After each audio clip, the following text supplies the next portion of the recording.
Monday morning meetings are generally to establish what are we going to do for the rest of the week, backlogs from the previous week, what are the big obstacles that are in your way. Whenever people ask you, did you get this done? If the answer is no, the response is not immediately, well, you must be a bad engineer. That'll be a very poor product manager. Like, you don't want to be around that guy anyway. They want to know what is in your way preventing you from accomplishing this next stage. And if the answer is waiting on an email from a supplier, how do you speed that up? Send more follow-ups or call? But you cannot force somebody to give you the information that you require any earlier than they would want to give it to you. What you do not want to say during this meeting is, oh, I just didn't get to it. I forgot about it. Well, now that's on you. I focus much better on whatever I'm working on if I take short walks or quick runs throughout the day. I like to go for a run after the first meeting of the day because it helps me absorb what I just listened to, as well as prepares me for the rest of the day. If you are in a Monday morning meeting and you think you have free time, usually you're forgetting what you should be doing. If your notes lead to documentation, then you decide the new process, which is both power and security. Being the reference point for how to do things mean you decide how things get done. We also have a new team member being added today, and what that generally means is they have to get clearance and they have to go through a lot of approvals to get access to the programs which they need to do their job. Troubleshooting is a huge part of this job. Is it working now? Why now? Why are there so many error messages? Why does God hate me? I thought I was a good person. It's gonna be okay, I promise you. This problem will be solved, just keep calm and code on.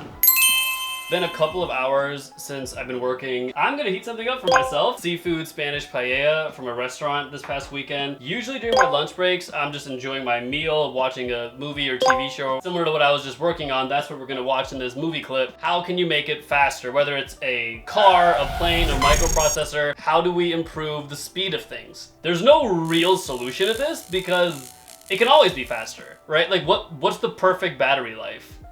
There's no such thing. It can always last longer. How do we make this car faster? Now let's just get all of this junk out. What are they doing? Making your car faster.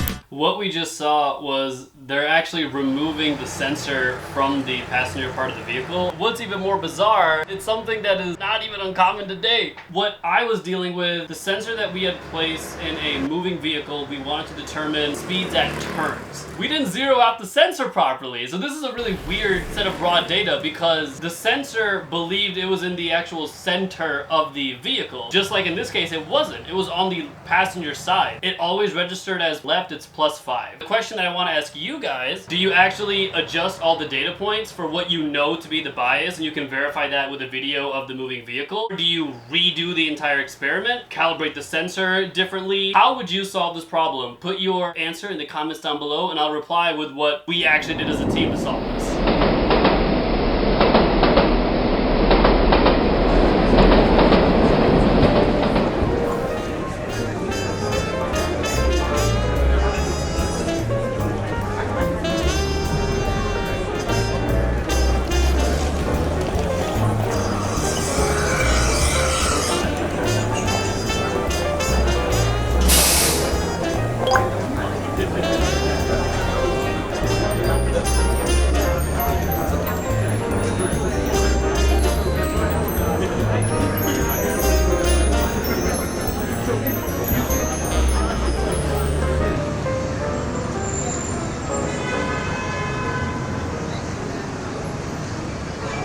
Hey, and we're back.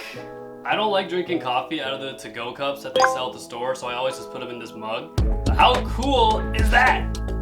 The meeting that I'm about to attend is very similar to the first one I had at the beginning of the day. Primary difference here is the product and the progress of that product development being discussed. Usually the technicians are waiting for the design team to give them schematics so they can actually fabricate whatever it is we're designing. This is an example of a schematic. ECU stands for Electronic Control Unit, showing us where all the power to the other devices are coming from. The ECU here is that big box, heated seats, a massage option. This is actually a pretty nice car. Whoever's modeling it in the 3D CAD environment, if it's not perfectly done in CAD, the chances that it's going to be perfect in the real world are closer to 0 than any other number. What I've got on my table right here, besides the Lewis Lit mug, protein shake that I need to start having, and a giant bottle of water. This is generally what's gonna hold me down for the whole rest of the day until I get to the gym.